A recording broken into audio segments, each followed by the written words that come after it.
Voici une vidéo sur les plans basiques que vous pouvez mettre en place en temps de crise. Le survivalisme s'appuie sur des plans multiples et sur une cohérence qui les rend possibles. Il s'agit de tout calculer afin d'optimiser la faisabilité de ces plans qui sont applicables quasiment dans toutes les situations et catastrophes, dont l'effondrement pourrait nous gratifier. Voici 4 plans d'action en survie sur place ou en évacuation avec une bonne dose de résilience. Plan A. Rester chez soi, mais en optimisant son domicile. Dans ce plan A, vous allez être obligé d'optimiser ce que vous avez déjà. On part du principe que vous restez sur votre domicile qui n'est pas une base autonome durable, mais qui peut vous aider à survivre efficacement. Beaucoup d'entre nous ne peuvent pas se payer de terrain et de ferme ou essayer de survivre à une autre catastrophe que des retombées nucléaires, chose à laquelle une base autonome durable ne sert plus à rien. Vous allez déjà optimiser votre santé pour être hyper efficace le jour où vous devez faire des efforts afin de survivre un minimum. Il s'agit ensuite de penser à des plans B concernant les énergies et les ressources comme l'électricité, l'eau, le gaz. Vous ne devez pas dépendre entièrement du réseau urbain. Réfléchissez à ce que vous pouvez mettre en place pour contourner ces difficultés. Ne serait-ce que vous procurer des lampes de camping, une bouteille de gaz, des bidons d'eau. Vous devez devenir autonome en énergie. Pensez ensuite sécurité. Êtes-vous suffisamment préparé face à des tentatives d'intrusion ou de pillage? Il suffirait de renforcer portes et fenêtres et de prendre un chien de garde. Rien de très onéreux. Je ne parle pas d'installer une porte blindée. Votre sécurité alimentaire n'est pas très onéreuse à mettre en place non plus. Achetez à chaque course quelques boîtes de conserve supplémentaires à stocker chez vous en prévision d'un événement. Côté matériel, certains aménagements comme des toilettes sèches ne sont pas onéreux. Un panneau solaire nomade est un peu plus cher, mais vu l'utilité, il vaut bien un petit effort. Vous avez des tutos incroyables sur internet pour vous aider à améliorer votre domicile à moindre frais. Plan B.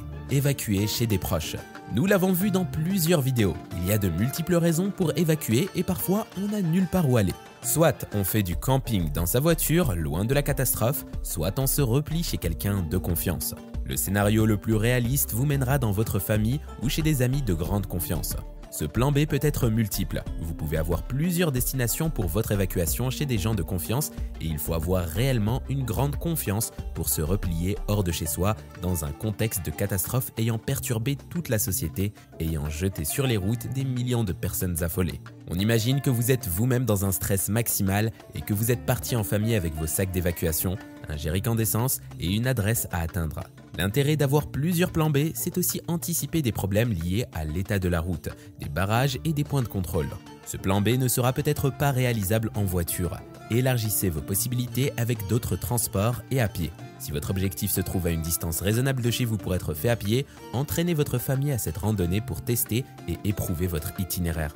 Vous allez donc partir d'un objectif voiture à une solution pédestre dans l'ordre de facilité vers la difficulté. Soyez cohérent. Si votre véhicule fonctionne, ne partez pas à pied. Plan C. Partir à l'étranger. Toujours dans l'ordre des priorités, vous quittez votre pays pour un pays limitrophe où vous ne passez qu'une seule frontière.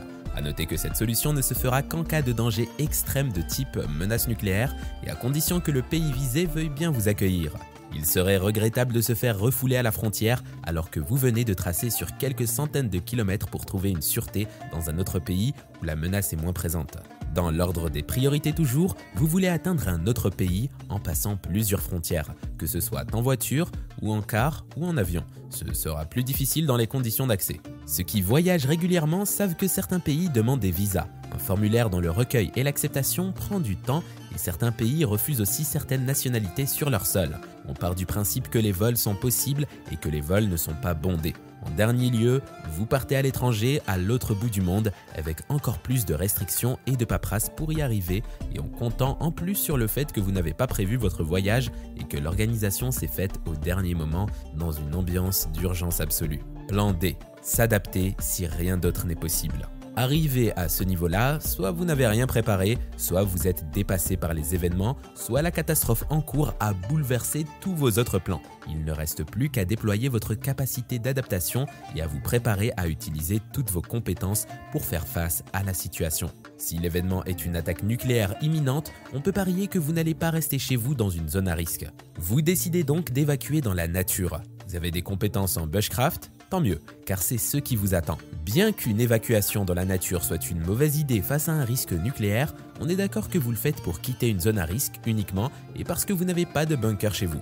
Plus on est loin du danger, meilleur c'est. Vous aurez dans ce cas une progression rapide chaque jour pour vous éloigner du danger et vous éviterez les grandes villes. Il est à peu près certain que votre fuite vous emmènera près d'une frontière voisine et vous rejoindrez alors le plan C. À savoir qu'un pays non engagé et limitrophe du pays principalement menacé d'une attaque nucléaire subira les effets de l'attaque. Vous n'êtes donc pas tiré d'affaire. Vous devez aussi avoir entretenu votre forme physique pour vous préparer à survivre de façon plus spartiate et beaucoup plus physique que ce que vous faisiez auparavant. Voilà pour les plans génériques de base de votre survie en pleine apocalypse. N'hésitez pas à compléter ces plans avec vos idées et à en faire profiter la communauté de la chaîne. Bonne survie et abonnez-vous.